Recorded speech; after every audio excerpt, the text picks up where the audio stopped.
Hi guys, and welcome to Modding Fallout 3 Part 5.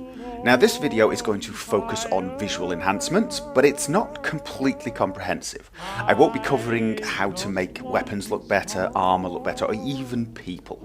We're going to be focusing on making the wasteland look better, and the game in general to look slightly more cinematic, slightly more atmospheric, that type of thing.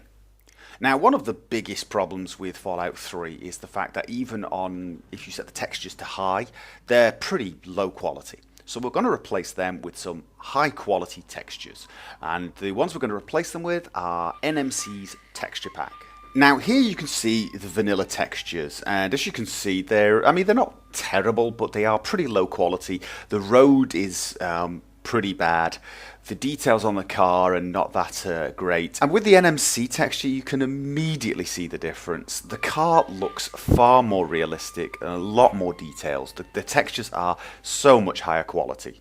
But also the road. The road looks like it's got more bumps. It has far more texture. It's just a massive improvement all round. Now, NMC's Texture Pack replaces a lot of the textures, from those around Megaton to trees to just about everything. I mean, just interiors, exteriors. It basically overhauls most of the game's sort of clutter, architecture, etc. And it makes a huge difference to how the game looks. This is one of the must-have mods for me. However, it is quite a performance hog. I mean, the full version is 2 gigabytes of textures, and it will hit your system if you don't have a very strong system. In fact, unless you have an exceptionally good system, the full version is probably not recommended. In fact, I can actually show you when you compare the full version and the performance version, which is kind of the medium setting. It's almost impossible to see the difference. In fact, you have to actually get pretty close up to the textures to see the difference. But in general play, it makes almost no difference. And the performance pack is probably the one I am going to use for my play. I'm going to show you how to install the full, because it's 5 files and therefore a little bit more work. But it's the same technique for full, performance, or light. But I can tell you I will probably use the performance pack, and I notice almost no difference. Still an absolutely superb enhancement to the Fallout 3 game. But if you are the sort of person who wants the best and wants to be able to walk up to a door 3 inches from the door and look at the grain on the door, then the full version may be for you. But make sure your machine is top of the range. We're talking overclocked i7. And quite a bit of memory. And whether you're using the performance pack or the light or the full pack, I would highly recommend following all the advice I gave you in the last video with regards making your game able to use more than 2 gigabytes. That is pretty much essential, I think, to using any of these texture packs at all. Now, to install NMC's Texture Pack is going to take a little work. It comes with a lot of files. If you go to the File tab, there are 3 versions: the full version, the performance version, and the light version. Enough. But I'm going to show you how to install the full, because it's the hardest, and the rest of them the other ones are pretty simple because they're less files. The full has 5 files. Do not download them with Manager. Do not download them with Manager. The mod author would be, I think, well advised to remove these buttons, to be honest. The light comes with 2 files, and the performance comes with 2 files. Download the 5 files for the full version manually. Download them manually. I'm going to download them to my desktop, and they will take quite some time. 2 gigabytes in total. If you're not going to do the full, if you want to do the performance, you just download those 2. The process is pretty much the same. And then wait for them to download. Now, once those files have downloaded, you're going to have to follow these instructions very, very carefully. Go along to the first file and right-click it and rename. And then you see at the end, just before the .rar, it has -12056. You need to delete those so that it ends with part1.rar. Then right click the next one and do the same thing. Remove the 12056 and the dash. So it's part2.rar and so on. You need to do that for all of these.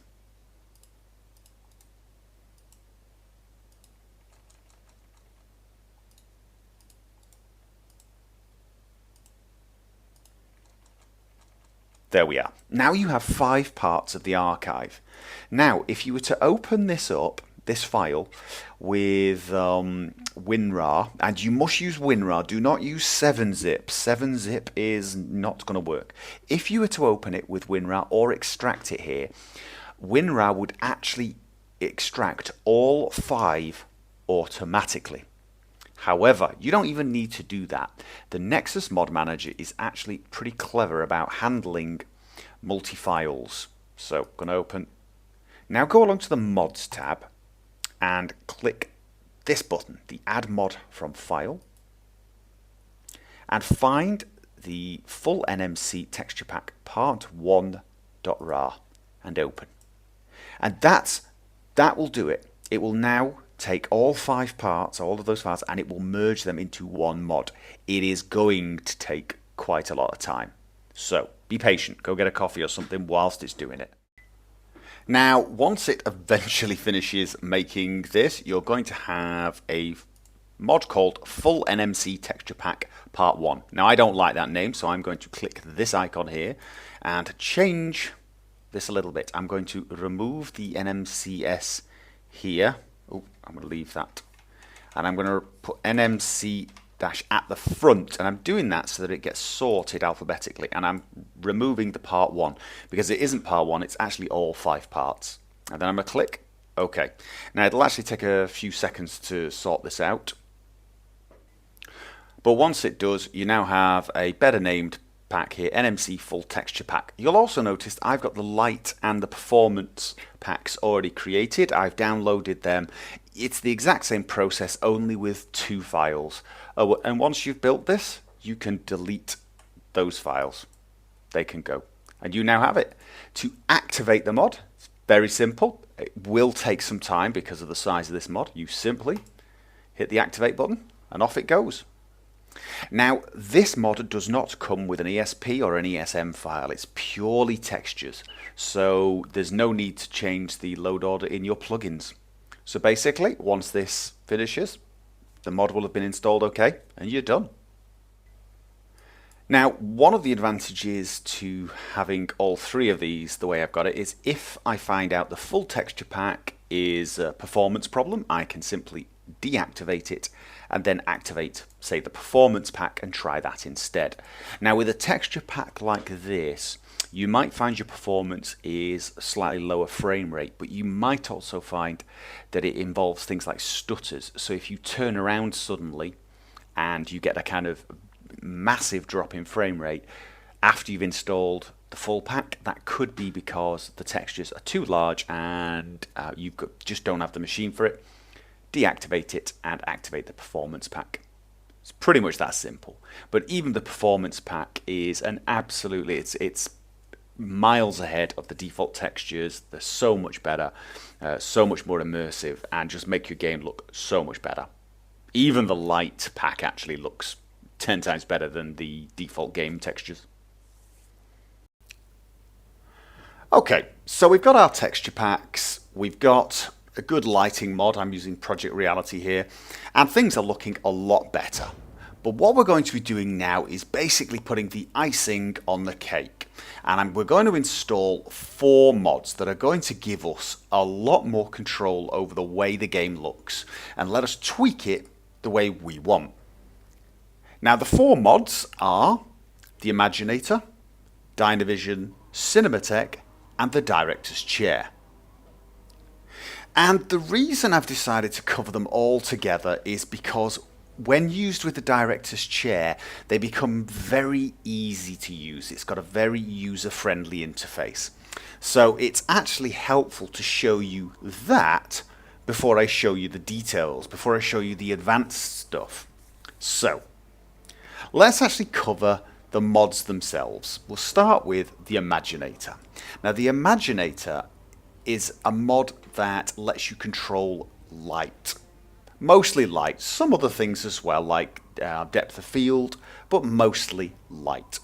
And the original mod worked via a settings item in your inventory under Apparel, Electro City Imaginator.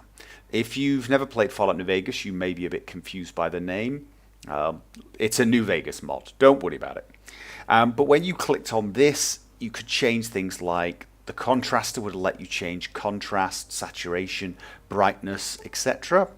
The emitter, this allowed you to change different light levels, and there are even settings that allow you to change like different looks and feels. So this is how you originally did it.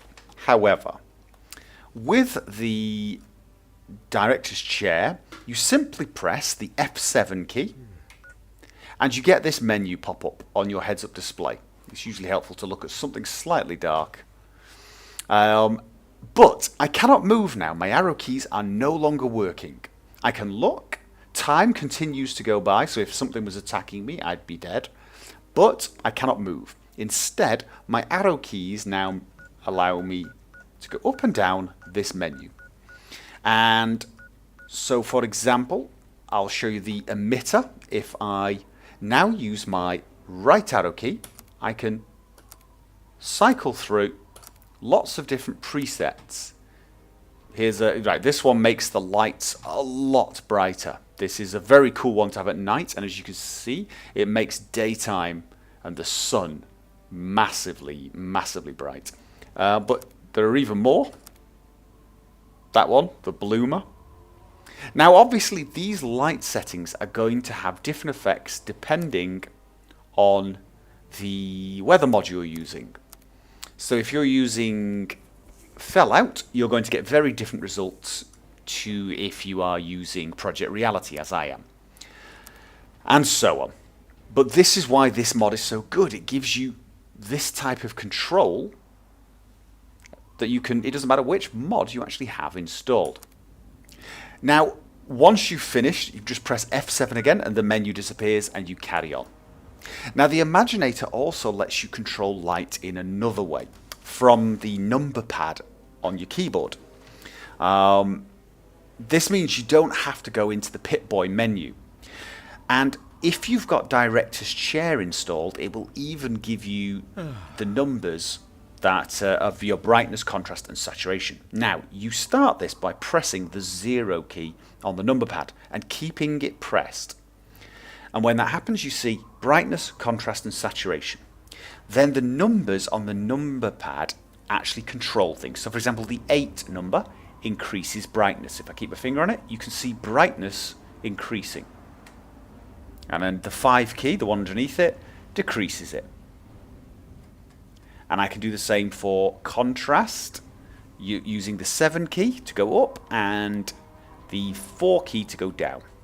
Saturation, the 9 key goes up. And this is good if you're using Project Reality but you don't like the desaturation.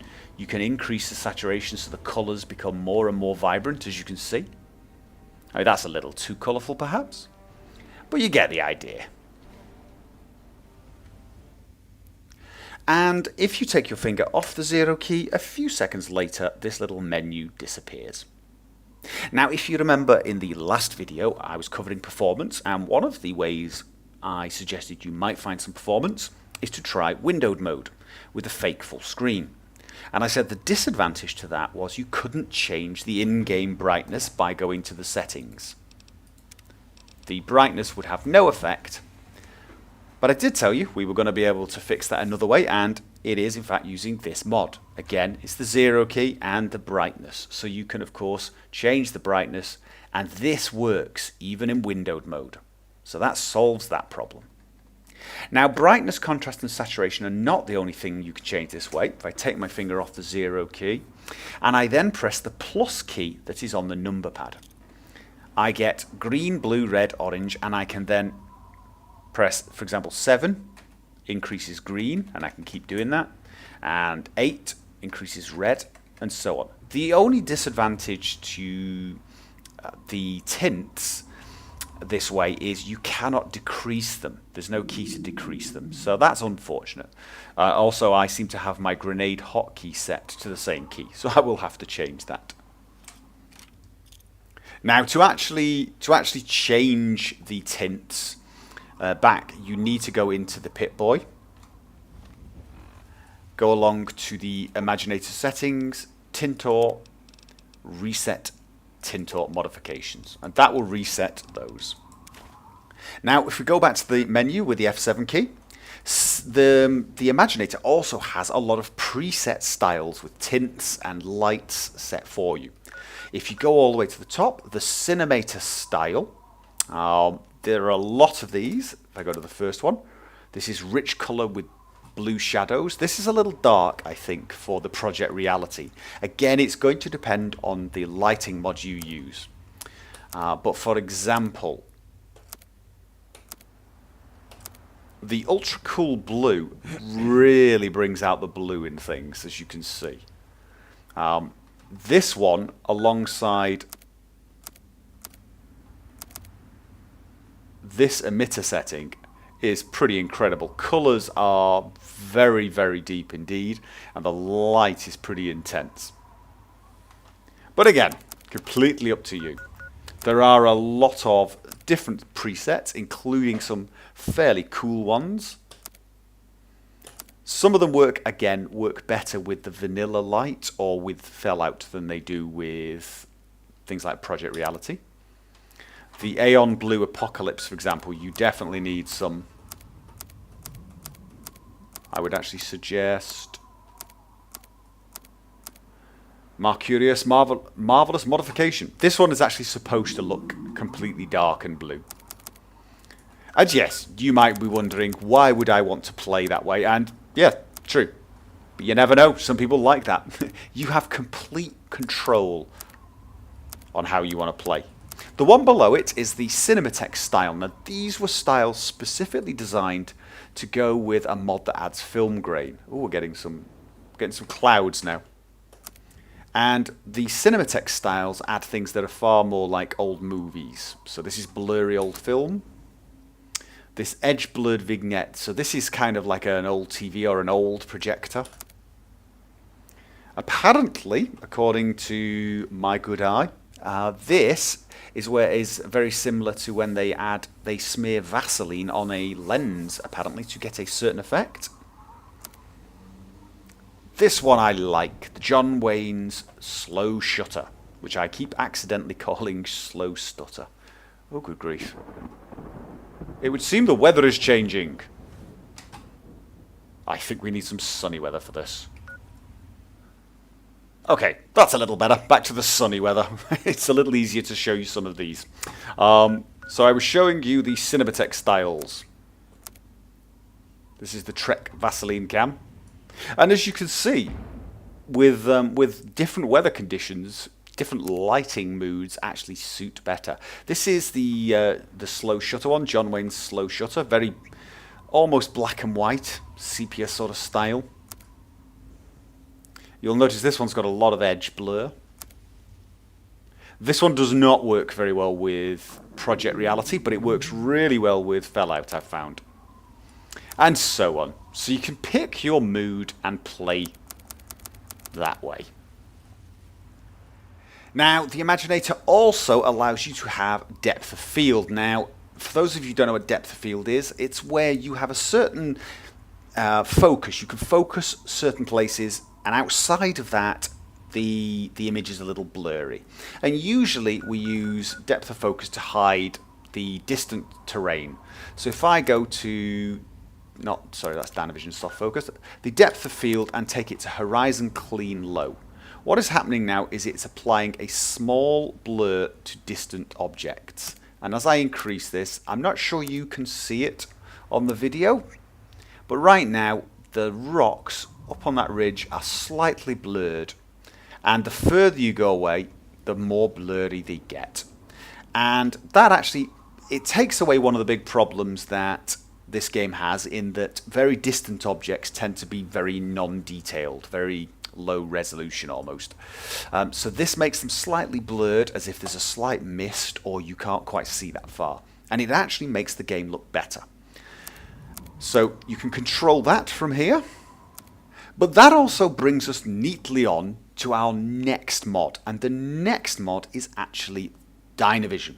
And that is a mod with dynamic depth of field. So instead of having a blur on all distant objects, if I switch to the Dynavision, active, and close this menu, what this does is it actually shifts the focus depending where you are looking. So if I now move towards this sign, I will start focusing on it, and as you can see, everything in the background is now blurred. I look away, and it comes into focus, and the sign itself gets a little bit blurred. So it's very similar to the autofocus on a camera. Now this mod, like the Imaginator, was originally controlled from the Pip-Boy, and you can control it there. However, you can also control it from this menu. So once you've selected Dynavision Active, you can now change the blur strength, say to medium or even low. So this is a very slight blur now. Medium and high. Or the rate at which it changes. At the moment it's at the slowest transition. It's not too slow, but it's noticeable. If you go to fastest, the effect is almost instant. You're looking at the stop sign. Let me close the menu. Look at the stop sign.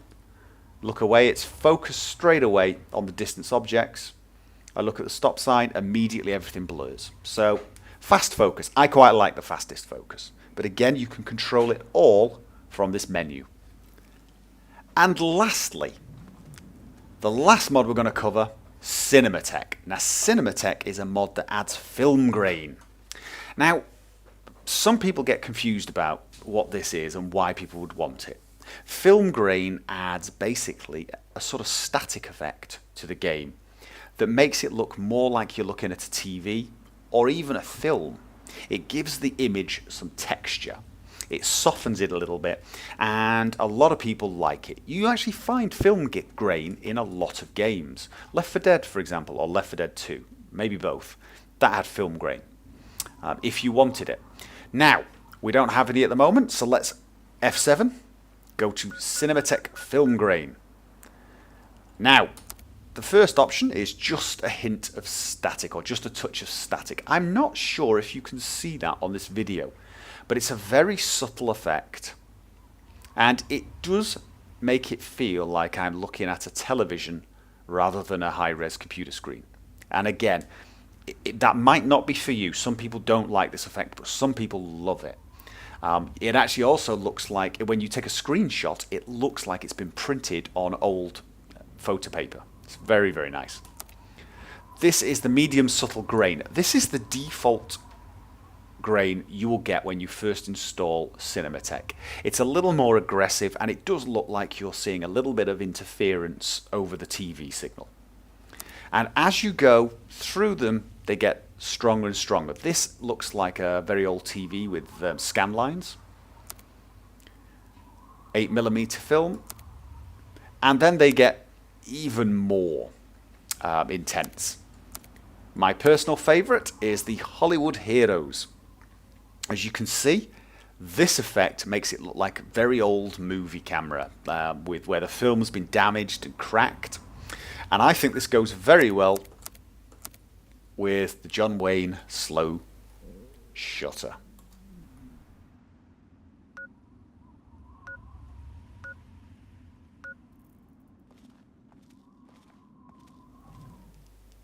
Now, of all the mods, the film grain is the one that actually has a performance hit. The others, the Dynavision has almost no performance hit, and Imaginator has none.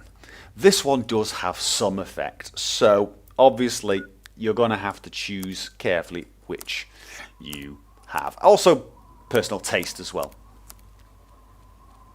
And that's those 4 mods. There are a lot of settings to play with, and for many people you might not even want all of the different things.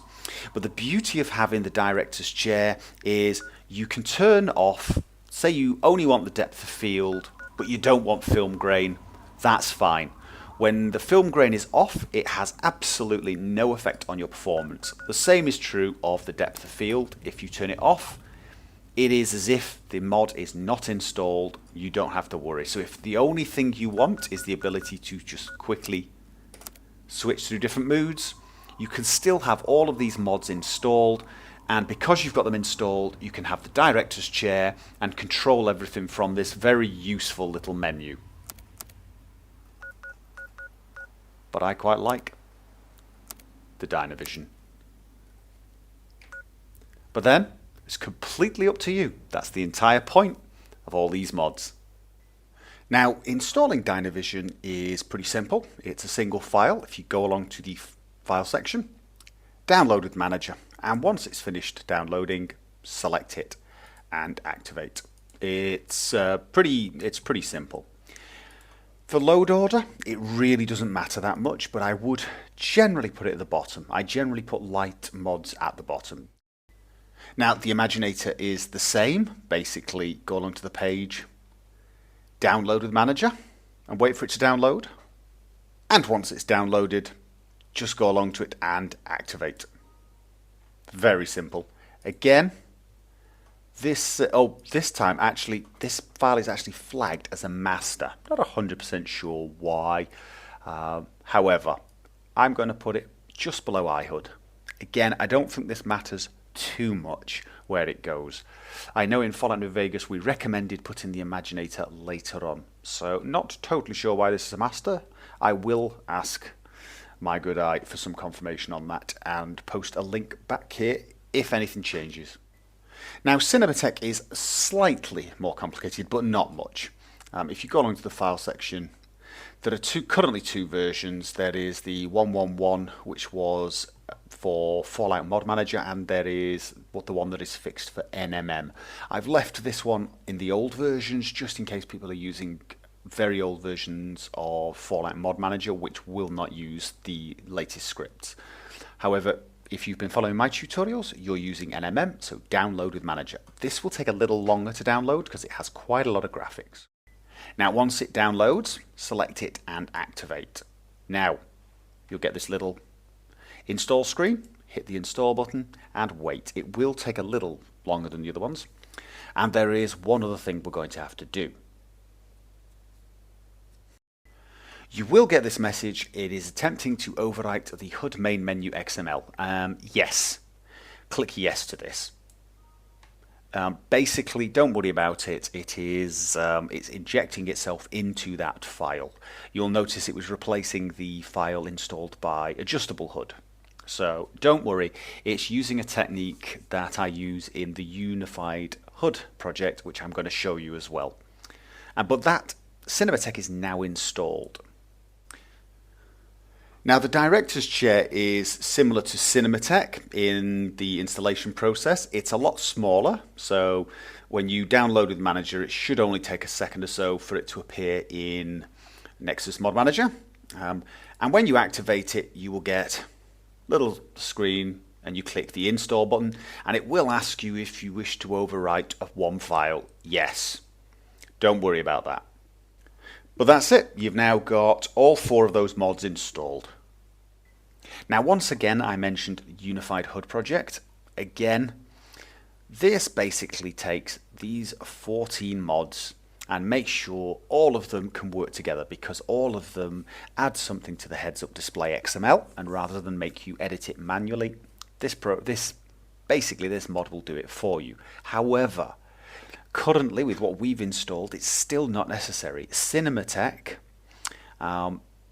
uses the same technique to inject itself as Unified HUD does. So if you just installed Cinematech, it actually works without any problem. So we don't need to run Unified HUD project yet. However, if any of your heads-up display things are missing, or you've already added some others of these, for example, powered armor or imps, more complex needs, etc., you may need to run this. I am going to cover that fairly soon. So I hope this video helped and I hope you enjoyed it. If you did, remember, click the like button. I always appreciate that. The next video should be out fairly soon, and I hope you guys can join me for that. And until then, as always, have fun. A flame in your heart.